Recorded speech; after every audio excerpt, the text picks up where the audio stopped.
വാഹന മോഡിഫിക്കേഷൻ എന്നു പറഞ്ഞാൽ ഇത്തരത്തിൽ ഏവർക്കും പ്രയോജനമാകുന്ന കാര്യത്തിൽ ആണെങ്കിൽ അത് ഉപകാരമാണത്രേ. വാഹന മോഡിഫിക്കേഷൻ്റെ കാര്യത്തിൽ കേരളത്തിൽ ടോക്കിയോ എന്നാണ് പലരും വിശേഷിപ്പിക്കാറുള്ളത്. എന്താണെന്നല്ലേ, അത്ര കിടിലമാക്കി വണ്ടികളെ സുന്ദര കുട്ടപ്പനാക്കാൻ മലയാളികൾക്ക് അറിയാം എന്നുള്ളതാണ് സത്യം. പക്ഷേ കാർ മോഡിഫിക്കേഷൻ്റെ കാര്യത്തിൽ എക്സ്ട്രീം എന്ന് വിളിക്കാവുന്ന സംസ്ഥാനം കൂടിയാണത്രേ പഞ്ചാബ്.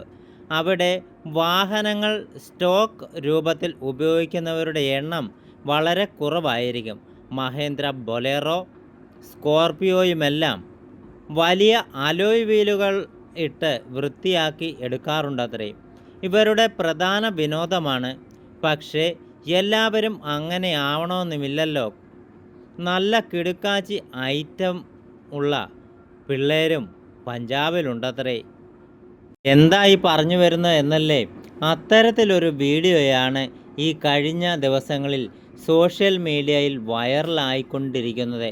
അതും മാരുതി ആൾട്ടോ പിക്കപ്പ് ആക്കിയ സംഭവം വാഹനപ്രേമികളെല്ലാവരും ഏറ്റെടുത്തു കഴിഞ്ഞു. നല്ല മെനയ്ക്ക് സംഭവം ചെയ്തിട്ടുണ്ടെന്നുള്ളതാണ് അഭിമാനമർഹിക്കുന്ന കാര്യം. ആൾട്ടോ ഇമാതിരി ഉപയോഗങ്ങൾക്കൊക്കെ പ്രായോഗികമാക്കാമെന്നുള്ളത് മാരുതി പോലും സ്വപ്നത്തിൽ ചിന്തിച്ചു കാണുകയില്ല. പാഠപുസ്തകങ്ങളിലൊന്നും പഠിക്കാൻ സാധിക്കാത്ത ഇത്തരം രസകരമായ കാര്യങ്ങൾ ചെയ്ത് വിജയിക്കുന്നതിൽ നമ്മൾ ഇന്ത്യക്കാർ പണ്ടേ മിടുക്കരാണത്രേ. മാരുതി സുസുക്കി ആൾട്ടോ എന്ന എൻട്രി ലെവൽ ഹാച്ച്ബാക്കിനെ ഒരു പിക്കപ്പ് വാഹനമാക്കി മാറ്റുവാനുള്ള ഐഡിയ ഇതിൻ്റെ ഉടമയ്ക്ക് എവിടെ നിന്ന് കിട്ടിയോ ആവോ, ഏവർക്കും അതിശയമാണ്. എന്തായാലും ആൾട്ടോ പിക്കപ്പിലെ പാൽ വിൽപ്പന ഇൻ്റർനെറ്റ് ലോകം മുഴുവൻ ഏറ്റെടുത്തു കഴിഞ്ഞിട്ടുണ്ടത്രേ. ആൾട്ടോ പാൽ വിതരണ വാഹനമായി എങ്ങനെ ഉപയോഗിക്കുമെന്ന് കാണിക്കുന്ന ചിത്രങ്ങളും വീഡിയോകളുമാണ് വെബ്ജ ഡയറി ഫാംസ് എന്ന ഇൻസ്റ്റഗ്രാം പേജിലാണ് പങ്കുവച്ചിരിക്കുന്നത്. 2000-ൽ ഇന്ത്യയിൽ പുറത്തിറക്കിയ ആൾട്ടോയുടെ 1ാം തലമുറ മോഡലാണ് ഈ ലോകത്തിലാക്കി വെച്ചിരിക്കുന്നത്. മുന്നിൽ നിന്നും നോക്കുമ്പോൾ സാധാരണ വാഹനമായി തോന്നുമെങ്കിലും വശങ്ങളിലേക്ക് വരുമ്പോൾ പലരും വാ പൊളിച്ച് നിൽക്കുന്നതും കാണാം.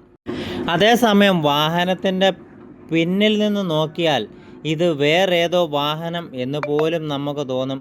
ആൾട്ടോയുടെ പിൻഭാഗം മുറിച്ചു മാറ്റി ഒരു ട്രക്ക് ബെഡ് ആക്കി മാറ്റിയിട്ടുണ്ടത്രേ. ഒപ്പം 2 റിയർ ഡോറുകളും അടച്ച് പൂർണ്ണമായും സീൽ ചെയ്തു. അതോടൊപ്പം പിൻസീറ്റുകൾ നീക്കം ചെയ്യുകയും ഒരു ട്രക്ക് ബെഡ് സ്ഥാപിക്കുകയും ചെയ്തിരിക്കുകയാണ്. ഇവിടെ സാധനങ്ങൾ കയറ്റുവാനും ഇറക്കുവാനുമായി ആപ്പേ ഓട്ടോയിൽ കാണുന്നത് പോലെയുള്ള ചെറിയൊരു ടെയിൽ ഗേറ്റും കൊടുത്തിട്ടുണ്ടത്രേ. ഇത് ചെയ്തവരുടെ ബുദ്ധി ആകട്ടെ അപാരം തന്നെ.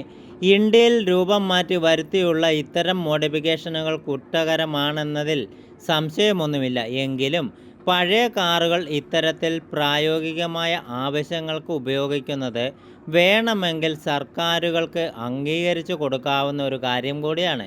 പിന്നെ കേരളത്തിലേതുപോലെ പഞ്ചാബിലും മറ്റു മോട്ടോർ വെഹിക്കിൾസ് ഡിപ്പാർട്ട്മെൻറ്റ് അത്ര കണിശക്കാരല്ലാത്തതിനാൽ അവിടങ്ങളിൽ ഇത്തരം വാഹനങ്ങൾ ഉപയോഗിക്കുന്നത് ചിലപ്പോൾ പ്രശ്നമായേക്കുകയില്ല. അതേസമയം സാധാരണക്കാർക്ക് കാർ എന്ന സ്വപ്നം യാഥാർത്ഥ്യമാക്കി കൊടുത്ത ഒരേ ഒരു കമ്പനിയാണ് മാരുതി സുസുക്കി. 800 നിരത്തുകളിൽ വന്നാണ് പിൻവാങ്ങാൻ സമയമായപ്പോൾ പകരക്കാരനായി കമ്പനി വിപണിയിലെത്തിച്ച വാഹനമായിരുന്നു ആൾട്ടോ. 2000-ലാണ് ആൾട്ടോ പിറവിയെടുക്കുന്നതും ആദ്യ 4 വർഷം വിപണിയിൽ വലിയ തോതിൽ ചലനങ്ങളൊന്നും ഉണ്ടാക്കിയില്ലെങ്കിൽ കൂടിയും 2004-ൽ ഇന്ത്യയിൽ ഏറ്റവുമധികം വിറ്റഴിക്കുന്ന വാഹനമായി കുഞ്ഞൻ ഹാച്ച്ബാക്ക് മാറുകയായിരുന്നു.